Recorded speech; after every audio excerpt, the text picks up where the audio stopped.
During World War II, one of the most serious crimes that a German soldier could commit was desertion. For the military hierarchy and the leadership of the Reich, desertion was treason, a crime which was dealt with incredibly seriously. Throughout the conflict, German military judges gave out more than 30,000 death sentences to soldiers who were said to have deserted. Not all of these were carried out. It's estimated that around 15,000 of the soldiers were executed during World War II, and these were often carried out in secret inside German prisons. Hitler and the military high command did not want the German public to see that their own soldiers were fleeing the battlefield and were giving up, and they wanted people to fight till the very end. They did not also make a big deal about the executions. They were not printed in newspapers, neither did men such as Joseph Goebbels make speeches about them. This is the story of the secret executions of the German soldiers who were shot for desertion during World War II. To support our channel, please make sure to subscribe. From 1919 inside of Germany, courts imposed punishment upon soldiers who were involved in desertion or other military offences. But then as Adolf Hitler rose to power and prominence and the tyranny of the Third Reich began, the army and navy, who were beginning to expand and build up their troops, equipment and resources, created their own military courts. At this time in Germany, there were no military prisons, and soldiers were subjected to strict rules and regulations. If found guilty of a military offence, the soldiers inside of prisons were allowed to wear their uniforms, but they were locked up alongside civilians, and they were under the control of the Reich Justice Ministry of Berlin, the Nazi justice system that was established. The Wehrmacht, the German army, in March 1936, set up their first prison for soldiers. This was based in Ulm, but this small site was not sufficient to hold the amount of soldiers being punished, and then, a month later, they set up a military prison in Fort Zinner, which was part of the fortifications of the city of Torgau on the Elbe River. Throughout history, the Prussian army had used this site as a prison before, and it was designated as the first armed forces prison. The fortifications of Torgau were huge, and there were incredibly thick walls which were intimidating, and were supposed to cause a huge amount of fear within the German soldiers. Later the Wehrmacht expanded the site into a huge military prison, the largest site that any of the armed forces involved in the Second World War would use. To begin with, the site had 1,500 prisoners, but then more barracks and cells were added nearby, and this was done to deal with the growing number of prisoners who were beginning to get in trouble with the German High Command. As the Nazis seized control and further spread their ideology, some inside of the army were dissenting and were not in line with their politics.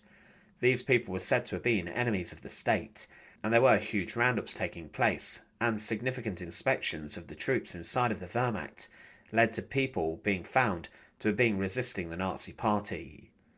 Hitler would throughout his time in control wrestle with the political motivations of his army. The number of prisoners who were sent to Torgau began to rise heavily too, especially with the outbreak of the Second World War. Those who refused to fight following the invasion of Poland, or who were said to have deserted from fighting units, or fled, were brought to prisons. Others were shot on sight for this offence, and Hitler and the German High Command saw desertion as one of the most serious crimes that a soldier could commit. This wasn't just about offending Hitler, this was about going against the whole Nazi ideology, government, and betraying millions of civilians back home. Up to around 70,000 soldiers served time inside of Torgau's prison facility for the armed forces during the Second World War, and the number kept rising every time a new offensive was launched. On the Eastern Front, scores of deserters were arrested, as the fighting there was the most ferocious, and these were the lucky ones, who the German commanders did not shoot on sight. At any one time, Torgau was holding around 7,000 prisoners. In 1941 the site was incredibly overcrowded, and up to 10 people had to stay inside of a single cell, and many of them had to sleep on wet floors. Every room was used to hold prisoners, and some were moved to concentration camps if they were said to have been troublemakers. There were also foreign legionnaires held inside the camp. The prison aimed to re-educate members of the armed forces, but there were terrible executions that were carried out. Inside the basements of the prison blocks were condemned cells in which soldiers who had been sentenced to death were executed within. Inside the basements of the prison blocks were condemned cells in which prisoners who had been sentenced to death were left to await their execution. Condemned prisoners, on the day of their execution, were taken to a gravel pit not far from Fort Zinner, and this was where many were shot. The executions usually took place in the early hours of the morning, and they followed formal regulations. 2 hours before someone was to face a firing squad, they were told that their death sentence would be carried out. The method of execution was firing squad in some cases, and this was said to have been a respectful death for a member of the armed forces. Some were actually transferred to the prison in Halle for their execution, and they were executed on a German guillotine known as a Fallbeil, an all-metal device in which executioners could take the head off someone within a matter of seconds of them entering the execution chamber.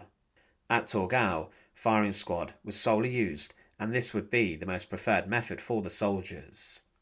An officer would command the execution squad, and there was also a judge and a priest who was present at every single execution. A 10-man German firing squad was recruited from the troops based at the prison, and this usually included the prison guards. Guards who volunteered for execution duty were actually given better pay and also benefits.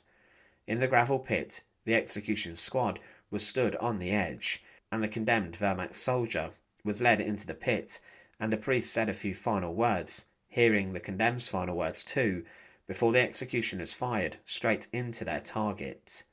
It's not known exactly how many Wehrmacht soldiers were executed within this site within the prison, inside the gravel pit, and it's estimated that the number could be as high as 1,000.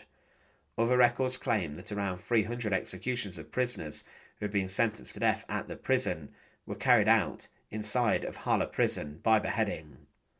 More horror did come for some of the executed after their deaths though.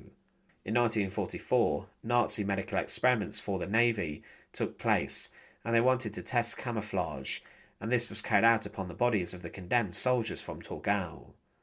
The condemned had their eyes covered for hours before their executions took place, so that no light could get through, and after the executions had occurred, their eyes were cut out from their bodies, in a chamber illuminated with red light.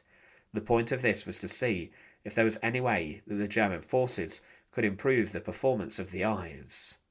Later also experiments were carried out upon the livers of the condemned, and these were examined after death. As things turned against the German army after the Battle of Stalingrad, there were many more deserters who fled their posts, who found themselves inside of the German military prison system. As the war was coming to an end in April 1945, the evacuation of the prisons took place, and inmates were actually bound with chains and were marched into the mountains. Some were left behind because they were too weak. Before the Nazis, the crime of desertion was the ultimate shame, and in secret they carried out many executions of their own soldiers, away from the eyes of the public. Thanks for watching. To support our channel, please make sure to subscribe, and once again, thank you so much for watching.